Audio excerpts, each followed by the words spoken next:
The sound of a spoon scraping against a plate echoed in the dark kitchen. Richard stopped walking.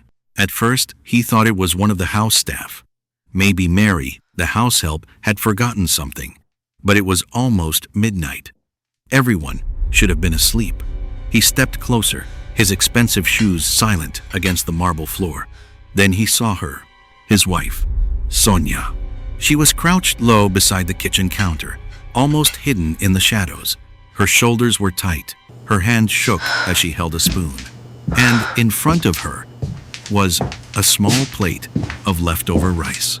Cold, dry, the kind that had been pushed aside hours ago after dinner. Richard's chest tightened.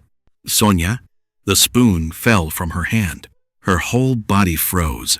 Slowly, she turned her head. Her eyes met his. Fear, not guilt, not shame. Fear, like someone who had been caught doing something forbidden. Richard's voice dropped.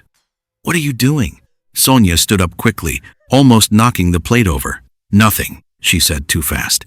"I was just eating leftovers?" He cut in, his voice sharp.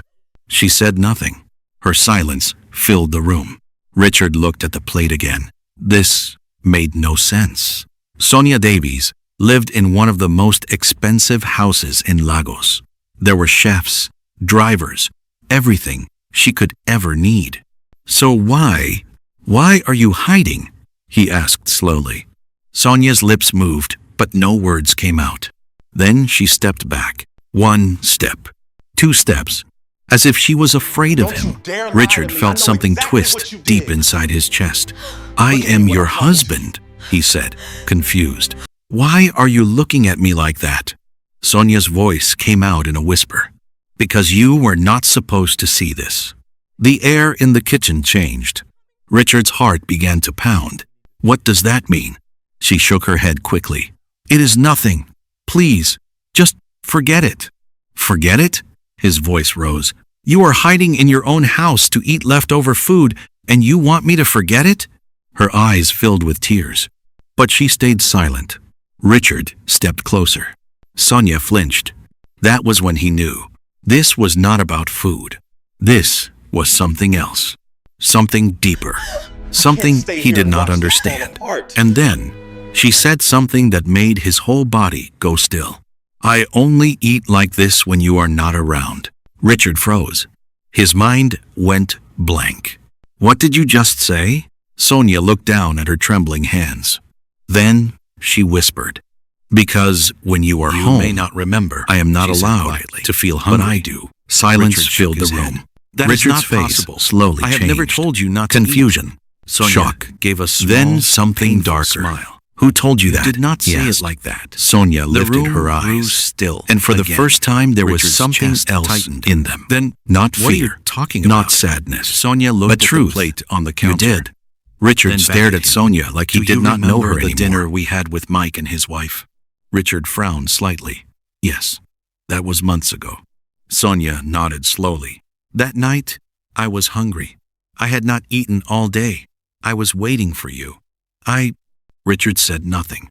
"You came home late," she continued. "You were angry. You said the food was too much, that I should learn how to control myself. You said," her voice broke slightly, "you said a woman who cannot control her appetite will never have control over her life." Richard's eyes narrowed. He was trying to remember. And everyone laughed. Sonia added softly. A flash crossed Richard's face. Mike, Davies, the loud laughter, the teasing. He remembered. But to him, it was just a joke. "You took that seriously?" he asked. Sonia looked at him in disbelief. "You said it in front of everyone," she replied. And after that night, things changed. Richard felt something shift in his stomach. "What things?" Sonia hesitated. Then she said it. "You started watching everything I did." Richard's expression hardened. "That is not true." "You would ask Mary what I ate during the day," Sonia continued. "You would comment if I took a second serving. You would look at my plate before I even sat down." "That is because I care about your health," Richard said quickly. Sonia shook her head. "No," she said softly. It did not feel like care. Silence. Heavy. Uncomfortable. You stopped eating with me, she added. You always had meetings, calls, somewhere to go. So, I started eating less. Then, I started hiding. Richard swallowed hard. This is ridiculous, he muttered, but his voice lacked strength. Sonia let out a shaky breath. I was not always like this, she said, but slowly, I started feeling like eating in front of you was wrong. Richard looked at the plate again. Cold rice. Leftovers. His wife. Hiding. And then, a voice came from behind them. Sir, they both turned sharply. Mary stood at the kitchen entrance, frozen. Her eyes moved from Sonia to the plate, then to Richard. And the fear on her face said one thing clearly. She knew, and had always known. Mary did not move. Her hands were tightly clasped in front of her, like she was trying to hold herself together.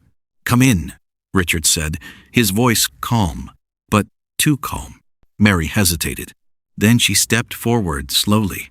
Her eyes stayed low. Sir, she said quietly. Richard watched her carefully. How long have you been standing there? Mary swallowed. Not long, sir. That is not what I asked. The room grew tense. Sonia closed her eyes briefly. Richard, please, leave her out of this. But Richard did not look at Sonia. His eyes were still on Mary. Do you know about this? He asked, pointing slightly to the plate. Mary's silence answered him. Sonia stepped forward quickly. Stop it! You are scaring her! I am asking a question, Richard said sharply. Mary flinched. That small movement said everything. Yes, sir, Mary whispered. The words fell heavily. Richard blinked slowly. Explain. Mary looked at Sonia. Sonia shook her head, almost begging her not to speak. But Mary looked back at Richard. I have seen Madam like this before, she said. How many times? Mary hesitated. Then, many times, sir. Sonia turned away. Richard's jaw tightened. At night? He asked. Mary nodded. And during the day? Mary's voice dropped. Sometimes she does not eat when you are home. Richard exhaled sharply. That is her choice. Mary shook her head without thinking. Then she froze. Richard noticed. What do you mean? Mary's lips trembled. Sir, it is not choice. The air became heavy again. Richard's voice softened. Then what is it? Mary took a deep breath. It is fear, sir. Silence. Sonia pressed her lips together. Richard looked between them, confused. This does not make sense, he said. I never told her not to eat. Mary swallowed hard. You may not remember, sir, she said slowly. But Madam remembers everything. Richard frowned. Mary hesitated again. Then she said something that changed everything. It was not only you, sir. Richard's eyes narrowed. What do you mean? Mary's voice shook slightly. Madam, your mother also said things. Sonia's head dropped instantly. Mary, stop, Sonia whispered. But it was too late. Richard's face hardened. What things? Mary took another breath. There was a day your mother came to visit, she said. You were not at home. Madam served her food. Sonia's fingers tightened. Mary continued, her voice low. Your mother looked at her plate, then at Madam, and she laughed. Richard felt something twist inside him. What did she say? Mary hesitated. Then she said it. She said, if you continue eating like this, people will think you are the one that gave birth to my son. The words landed like a slap. Silence filled the kitchen. Sonia's eyes closed tightly, as if she had heard those words 1,000 times in her head. Richard did not move, did not speak. Mary went on, quietly. She said Madam needed to learn how to look like a proper wife. She said a woman must stay small to keep respect. Richard's breathing changed. Sonia whispered, please, stop. But Mary's voice broke. That day, Madam did not eat again till the next morning. Richard slowly turned to look at Sonia. Really look at her. The way her shoulders stayed tight. The way she avoided his eyes. The way fear had become normal. And for the first time, he began to see something he had never seen before. Not weakness, not overreaction, but damage. Deep, quiet damage. Then, his phone rang again. Raymond, still on the line. "Richard?" Raymond's voice came through. "Did you hear what I said?" Richard picked up the phone slowly. "No," he said quietly. "Say it again." Raymond's voice dropped. "It is about your mother and Sonia." Richard's heart skipped. "What about them?" There was a pause. Then Raymond said something that made Richard's grip tighten. They had another conversation today. Silence. Then, and this time, it did not end well. Richard's hand tightened around his phone. "What do you mean it did not end well?" he asked. Raymond's voice was low. "Where are you right now?" "At home." There was a pause. "Good," Raymond said, "because what I am about to tell you, you need to see her yourself."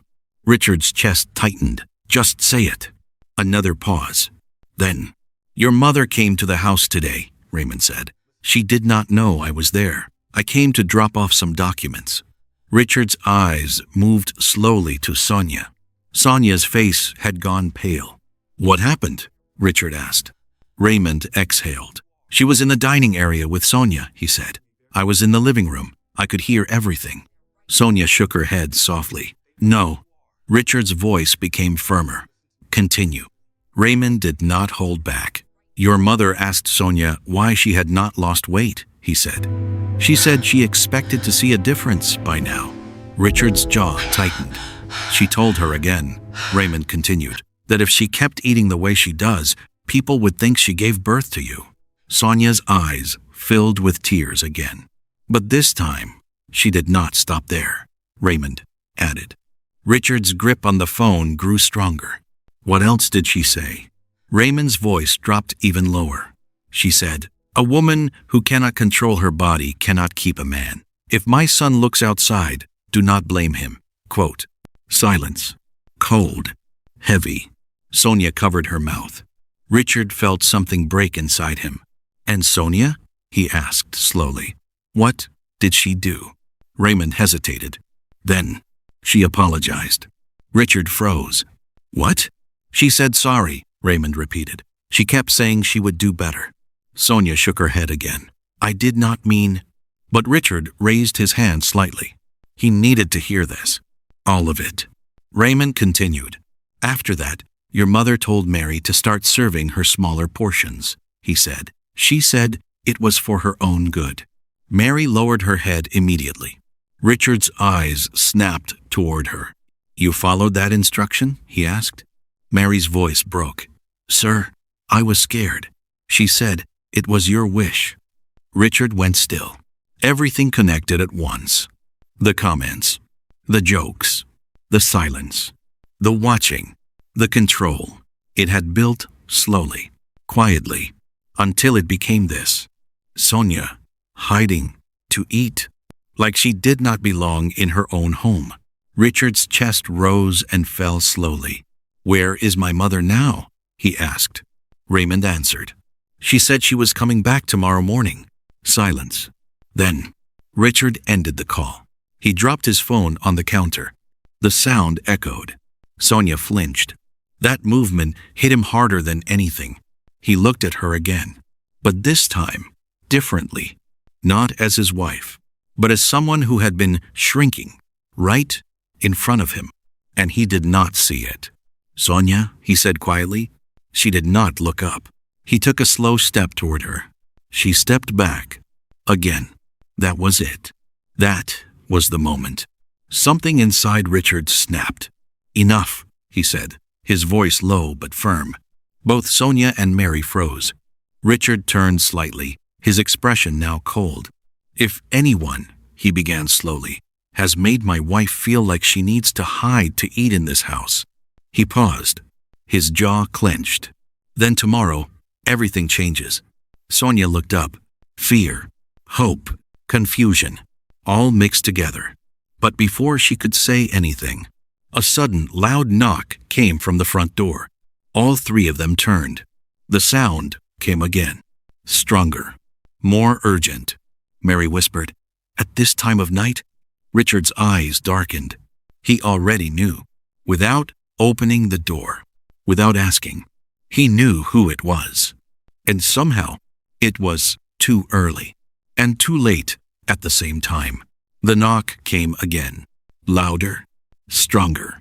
Like the person outside was not going anywhere. Richard walked slowly toward the door. Mary stayed behind him. Sonia did not move at all.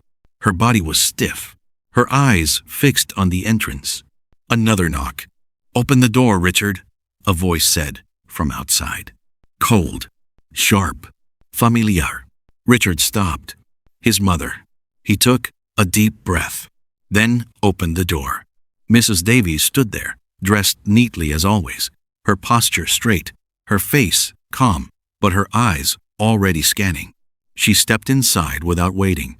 Her gaze landed on Sonia, then on the kitchen, then on the plate, and a small smile appeared on her lips.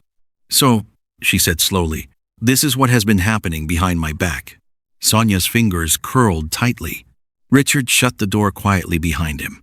"Mother," he said, his voice controlled, "what are you doing here at this hour?" Mrs. Davies ignored him. She walked further in. "Sonia," she said, tilting her head slightly, "I thought we had an understanding." Sonia's voice shook. I was just eating," Mrs. Davies cut in. "At this time?" Her eyes moved to the plate again. "Leftovers?" she added, almost disgusted. Silence filled the room. Richard stepped forward. "That is enough," he said. Mrs. Davies turned to him, surprised. "Excuse me?" "I said, that is enough." The room went still. Mary held her breath. Sonia looked up slowly. Mrs. Davies let out a small laugh. "Richard, do not start what you cannot finish." But Richard did not move. "For how long?" he asked quietly. She frowned. "What are you talking about?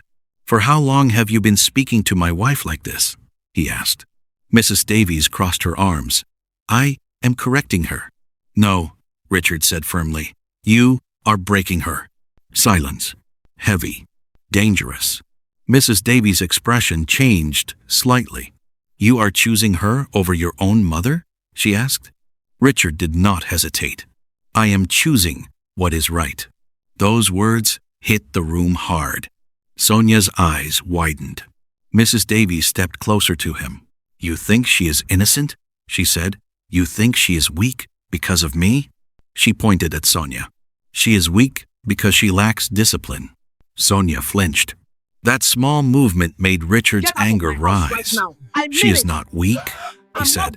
"She has been enduring." Mrs. Davies shook her head. "You are blind."